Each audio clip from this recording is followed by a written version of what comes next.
Hello everyone, welcome to my YouTube channel. आज हम discuss करने जा रहे हैं ओस्टेट का 2018 में जो सीबीजेड पेपर हुआ था उसका बॉटनी पेपर को आज एनालिसिस करने जा रहे हैं। हम ऑलरेडी ओस्टेट का 2016 पेपर को डिस्कशन कर चुके हैं, वहाँ पे हमने बॉटनी का डिस्कशन किया था। सो एक बार बॉटनी सीरीज कंप्लीट हो जाने के बाद हम जूलॉजी का भी सीरीज को कंप्लीट कर लेंगे। सो हम अभी क्या कर रहे हैं, जितने भी प्रीवियस ईयर क्वेश्चन है अप टू 2021 तक जितने भी हमारे पास प्रीवियस क्वेश्चन है उसको हम डिस्कशन कर रहे हैं, उसका सीबीजेड पेपर को डिस्कसन कर रहे हैं। तो चलिए बिना किसी टाइम वेस्ट किए, अगर आप किसी भी एंट्रेंस एग्जाम या फिर कॉम्पिटिटिव एग्जाम की तैयारी करें तो हमारे चैनल के माध्यम से आप लोगों को बहुत ढेर सारे वीडियोस अवेलेबल मिल जाएंगे, वहां से जाके चेक कर सकते हैं। चलिए शुरू करते हैं। मैं हूं आपका मेंटर विनोद परेड़ा। पहले क्वेश्चन से देखते हैं, what is the metal ion constituent of chlorophyll. पूछा है कि क्लोरोफिल में जो मेटल आयन प्रेजेंट है वो कौन सा है। आयरन है, कॉपर है, मैग्नीशियम है, लीड है। इसका तो बहुत ही इजी सा आंसर है, वो है मैग्नीशियम। किस तरह से? मैग्नीशियम सेंट्रल एटम होता है, याद रखिएगा। उसको चारों तरफ से 4 रिंग घेरे हुए रहते हैं जिसको टेट्रा पायरोल रिंग कहते हैं। मैं थोड़ा सा इस तरह से पायरोल रिंग को बना लेता हूँ। ये रहा एक्चुअली में जो पायरोल रिंग इस तरह से होता है। और ये हमारा 1 होता है, ये 2 होता है, ये 3rd होता है, ये 4 होता है। और 4th वाले में हमारे अप टू 20 कार्बन का टेल लगा रहता है। सो ये बन जाएगा हेड। अगर मैं एक रफ डायग्राम बनाऊँ, ये रहा हेड और उसके 4th कार्बन में ये 20 कार्बन का तेल लगा हुआ रहता है। ये इसको कहते हैं इसको कहते हैं पोरफायरिन हेड। Porphyrin head. मैं थोड़ा सा एडवांस आप लोगों को आइडिया दे रहा हूँ ताकि कॉन्सेप्ट क्लियर हो सके, नहीं तो डायरेक्ट आंसर तो हमारा मैग्नीशियम है जो कि सेंट्रल एटम है क्लोरोफिल मॉलिक्यूल का। ये 20 जो कार्बन का बना हुआ रहता है इसको कहते हैं हम फाइटोल टेल। ठीक है, चलिए नेक्स्ट क्वेश्चन की ओर चलते हैं। फाइटोल टेल में पूरा लिख दे रहा हूँ। सो नेक्स्ट क्वेश्चन दिया है, the correct order of flow of electrons in the light reaction is. Light reaction बोला है, नॉट अबाउट साइक्लिक और non cyclic. Cyclic non cyclic नहीं बोला है, सिर्फ और सिर्फ लाइट बोला है। चलिए ऑप्शन देखते हैं। PS2 plastoquinone cytochrome PS1 फेरेडोक्सिन। यानी कि PS1 PS2 है, मतलब ये नॉन साइक्लिक है। चलिए बाद में देखते हैं कौन सा साइक्लिक होगा कौन सा नॉन साइक्लिक और उसमें से कौन सा करेक्ट ऑप्शन है। पहले हम आइसोलेट कर लेते हैं। PS1 plastoquinone cytochrome PS2 and फेरेडोक्सिन, ये भी नॉन साइक्लिक का है। चलते हैं उसके बाद नेक्स्ट ऑप्शन। नेक्स्ट ऑप्शन हमारा है cytochrome PS1 plastoquinone PS2 and फेरेडोक्सिन, ये भी नॉन साइक्लिक का है। और PS1 plastoquinone cytochrome PS2 and फेरेडोक्सिन, ये भी नॉन साइक्लिक। यानी कि नॉन साइक्लिक का करेक्ट ऑर्डर पूछा है, यही तो है ना। क्वेश्चन थोड़ा देख लेते हैं, the correct order of flow of electron. So ये नॉन साइक्लिक का पूछा है तो मैं नॉन साइक्लिक का ही ड्रॉ कर लेता हूँ। शुरू होता है PS2 से, याद रखिएगा।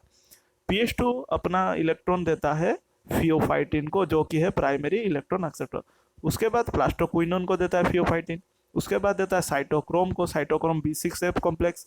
उसके बाद साइटोक्रोम देता है प्लास्टो सियानिन को, जो कि बाद में देता है PS1 को। फिर PS1 अपना इलेक्ट्रॉन किसको देता है? FRS को, या फिर फेरेडॉक्सिन रिड्यूसिंग सिस्टम कह सकते हैं इसको। FRS ferredoxin reducing system. और ये FD को, और ये FD यानी फेरेडॉक्सिन, और ये NADP को देता है। तो देखते हैं इनमें से कौन सा ऑप्शन राइट है। PS2 plastoquinone cytochrome PS1 and ferredoxin, ये वाला अभी के लिए मैं मार्किंग कर ले रहा हूँ क्योंकि ये मुझे ठीक लग रहा है। उसके बाद बाकी ऑप्शन भी देख लेते हैं, चलते हैं। बाकी ऑप्शन देखिए, हमें अभी हमें मालूम चला कि ये सारे के सारे ऑप्शन नॉन साइक्लिक है, यानी कि नॉन साइक्लिक शुरू हुआ था PS2 से।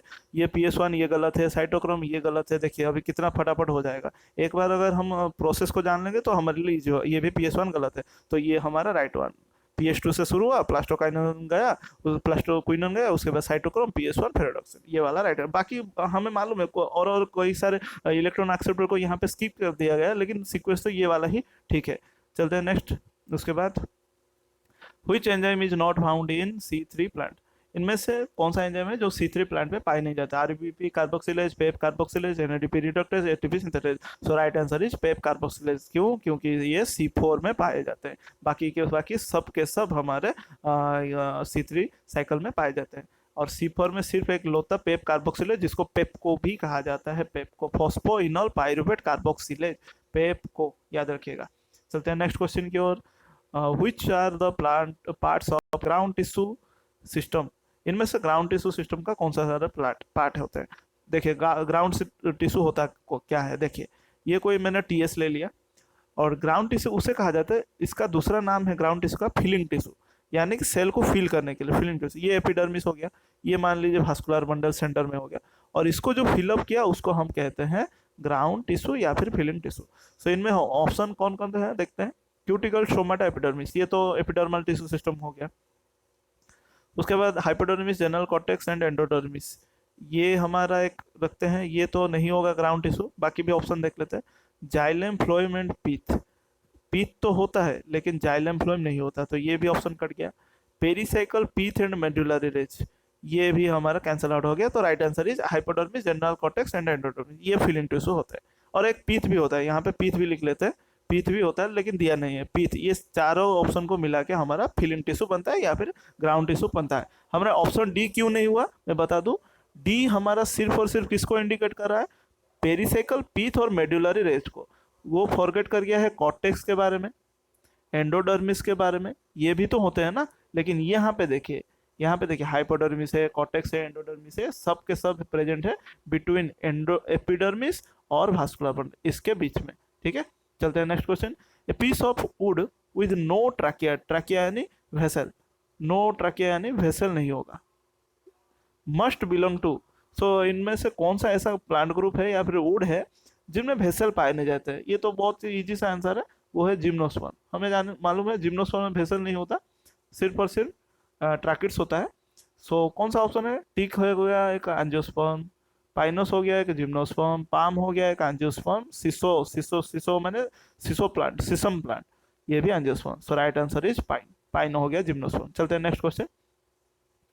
Which are called vascular cryptogams, ये भी इजी सा है, bryophyte, pteridophyte, gymnosperm, angiosperm. Pteridophyte को भास्कुलर क्रिप्टोगैम्स कहा जाता है, ब्रायोफाइट्स को हमारा amphibians of the plant kingdom कहा जाता है, टेरिडोफाइट्स को और एक नाम दिया गया है snacks of the plant kingdom, या फिर भास्कुलर क्रिप्टोगैम्स कहते हैं। ठीक है, उसके बाद चलते हैं next question. Who did propose natural system of classification, natural system of classification किन्होंने दिया था, कौन सा ऑथर ने दिया था, Bentham Hooker, Engler and Prantl, Linnaeus and Hutchinson. So इसका राइट आंसर है बेंथम एंड हुकर का जो क्लासिफिकेशन था वो नेचुरल सिस्टम ऑफ क्लासिफिकेशन था, एंग्लर एंड प्रांटल का फाइलोजेनेटिक था, फाइलोजेनेटिक, लिनियस का आर्टिफिशियल था। मैं ये थोड़ा सा एडवांस बता दे रहा हूँ ताकि और कोई एग्जाम का भी क्वेश्चन फ्रेमिंग हो तो इजीली आप लोगों को प्रैक्टिस हो जाए। हचिंसन का भी था हमारा फाइलोजेनेटिक। ठीक है, सिर्फ और सिर्फ बेंथम एंड हुकर का था जो कि था नेचुरल सिस्टम ऑफ क्लासिफिकेशन। चलते हैं नेक्स्ट क्वेश्चन की ओर। To which family do pulses belong, इनमें से कौन सा फैमिली को पल्सेस बिलोंग करते हैं, सोलानासी, पोआसी, लिलियासी, फाबासी। राइट आंसर इज फाबासी, जिसका प्रीवियस नेम था लेगुमिनासी, उसको अभी डिस्कार्ड कर दिया गया है। तो आप लेगुमिनासी अभी नए बुक में नहीं मिलेगा आप लोगों को, सिर्फ और सिर्फ पुराने बुक में आपको ये नाम देखने को मिलेगा जिसका फाबासी का दूसरा नाम है। फाबासी अभी का अपडेटेड नेम है, याद रखिएगा, अपडेटेड नेम है लेगुमिनोसी का। बाकी लिलियासी तो वाटर लिली फैमिली, पोआसी हमारा सीरियल फैमिली हो गया, सोलानेसी हमारा ये कैप्सिकम, ये हमारा बैंगन, आलू, ये सब का फैमिली हो गया। तो हमारा सिर्फ और सिर्फ पल्सेस यानी दाल वगैरह का फैमिली कौन है, फाबासी। चलते हैं next question. Which is the first national park in India, इनमें से कौन सा नेशनल पार्क है इंडिया का पहला national park, Similipal, Bhitarkanika, Manas, Corbett. So right answer is Corbett, जिसका पूरा नाम है Corbett, Jim Corbett national park, Jim Corbett national park. ये तो नहीं होगा, ई तो नहीं होगा, हाँ, जिम कॉर्बेट नेशनल पार्क। और ये किसके लिए फेमस है, ये बंगाल टाइगर के लिए फेमस है, याद रखिएगा इसको भी, बंगाल टाइगर। ठीक है, और ये कहाँ पे है जिम कॉर्बेट नेशनल पार्क, ये है यूके में, यूके यानी उत्तराखंड, यूनाइटेड किंगडम नहीं है, उत्तराखंड, याद रखिएगा, उत्तराखंड, उत्तराखंड। ठीक है, जिम कॉर्बेट नेशनल पार्क पहला इंडिया का नेशनल पार्क है जो कि बंगाल टाइगर के लिए फेमस है और ये पाया जाता है उत्तराखंड में। चलते हैं next question. Which is the equivalent term for epiblema of root, epiblema of root का इक्विवेलेंट टर्म कौन सा है, pericycle, cortex, epidermis, endodermis. Right answer is epidermis. Root में जो पाए जाते हैं ये रहा रूट हेयर्स और ये रहा उसका एपिडर्मिस, ये वाला रिंग है एपिडर्मिस, और रूट में एपिडर्मिस को एपिप्लेमा भी कहा जाता है, याद रखिएगा ये चीज। चलते हैं next question. The number of genotypes produced in F2 generation of Mendel monohybrid cross is 1 2 3 4। Right answer is 3। देखिए कैसे याद होगा आप लोगों को, जीनोटिपिक रेशियो आया था 1 2 1 और फिनोटिपिक रेशियो आया था 3:1। सो ये पूछा है नंबर, कितना नंबर का जीनोटाइप है, ये 1, ये 2, ये 3, 1 2 3। सो 3 आया है हमारा टाइप। मैं पूरा क्रॉस बना देता, बहुत ही ईजी सा है लेकिन थोड़ा सा जगह कम पड़ जाएगा, चलिए कोशिश कर लेते हैं। सो कैपिटल टी को क्रॉस किया गया स्मॉल टी में, तो निकला हमारा F1 जनरेशन जो था कैपिटल टी स्मॉल टी, ये हो गया F1। इसको सेल्फिंग करके कैपिटल टी स्मॉल टी के साथ क्रॉसिंग करने के बाद हमारा रिजल्ट आया, एक आया कैपिटल टी, दो आए हमारा कैपिटल टी स्मॉल टी, और एक आया स्मॉल टी, ये दो आए हैं, ठीक है, 1:1। सो ये हो गया जीनोटिपिक रेशियो। ये एक आया, ये दो निकल गया है, और ये सिर्फ एक निकल गया है। तो ये होया हमारा 1 2 3, 1 2 3, तीन तरह के जीनोटाइप निकल गया है। आप चाहो तो बुक रेफर कर सकते हो यहाँ, अगर थोड़ा सा समझने में दिक्कत हुआ तो। उसके बाद चलते हैं next, when single gene control more than one trait it is called, ये भी इजी सा क्वेश्चन है, pleiotropism, multiple allelism, polygenic inheritance, codominance. So right answer is pleiotropism. Pleiotropism में सिर्फ वन जीन इन्वॉल्व रहता है, लेकिन ये कंट्रोल करता है मैनी ट्रेट्स को, याद रखिएगा, मैनी ट्रेट्स को। और इसका एग्जाम्पल कौन से हो गया, इसका एग्जाम्पल हो गया सिकल सेल एनीमिया।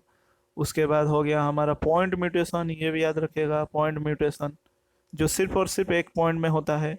और एक हो गया हमारा PKU, फिनाइल कीटोन यूरिया, पूरा लिख दे रहा हूँ, फिनाइल कीटोन यूरिया। ये सब के सब प्लियोट्रोपी के एग्जाम्पल हैं, जो कि एक जीन मैनी मल्टीपल ट्रेट को कंट्रोल करता है। मल्टीपल एलिलिज्म तो हमारा blood ABO blood group system में हो गया कि बहुत सारे एलिल हमारे मल्टीपल एलिल क्या करते हैं, डिफरेंट ट्रेट को कंट्रोल करते हैं। पॉलीजेनिक में तो पॉली यानी कि मेनी जीन हो गए, कोडोमिनेंस में तो दो डोमिनेंट जीन अपना डोमिनेंट इफेक्ट दिखाएंगे, जो कि AB ब्लड ग्रुप हो गया।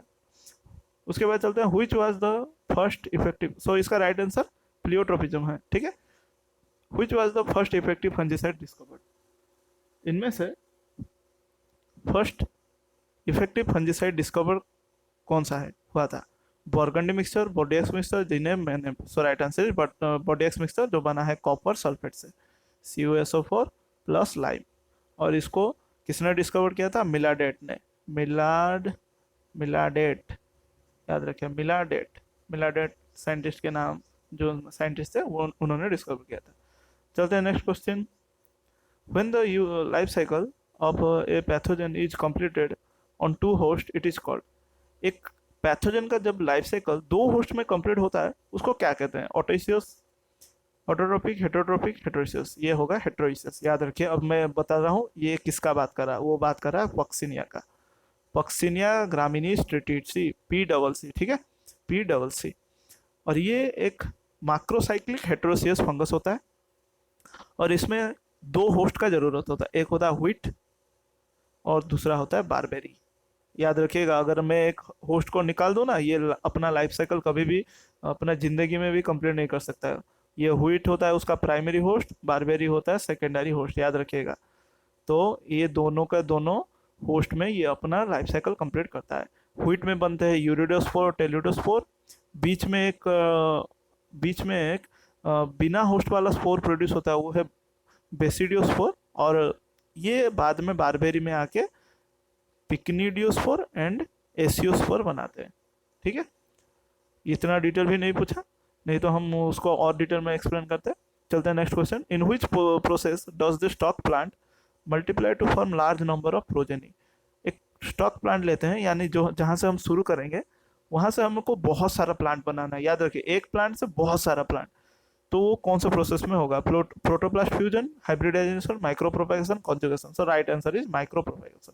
माइक्रो प्रोपेगेशन में हम छोटा पीस कर लेंगे एक प्लांट का एक्सप्लांट को, और हर एक पीस से एक प्लांट बनाएंगे, उसको हम माइक्रो प्रोपेगेशन कहते हैं, और ये ही राइट आंसर है। प्रोटोप्लास्ट फ्यूजन में तो 2 प्रोटोप्लास्ट लेके फ्यूज किया जाएगा 2 प्लांट में से, और सिर्फ एक ही प्लांट बनेगा। हाइब्रिडाइजेशन में बहुत सारे प्लांट तो बनेंगे, लेकिन 2 प्लांट का इन्वॉल्वमेंट होगा। और कंजुगेशन तो बैक्टीरियल का प्रोसेस हो गया। चलते हैं नेक्स्ट क्वेश्चन,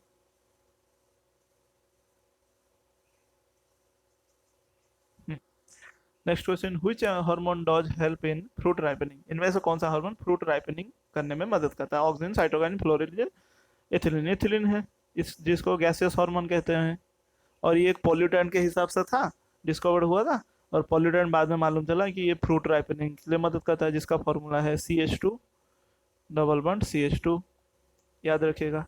इथीन कहते हैं, इसका साइंटिफिक नेम है ethene, IPC name, IUPAC name, IPAC name जिसको कहते हैं, इथीन, और हमें हमारे प्लांट के नाम से, प्लांट के साइंस में इसको इथिलीन कहा जाता है, जो कि फ्रूट राइपनिंग हार्मोन है। तो उसके बाद देखते हैं next question, which is the chemical name of naturally occurring oxygen. इनमें से कौन सा नेचुरली ऑकरिंग ऑक्सीजन है? IPA, IAA, IBA, pack. So right answer is IAA, जिसका पूरा नाम है इंडोल एसिटिक एसिड। याद रखिए, आईपीए और आईबीए ये दोनों के दोनों आर्टिफिशियल और सिंथेटिक ऑक्सीजन है। उसके बाद चलते हैं next question, a technique in which part from one plant scion is attached to root stock called.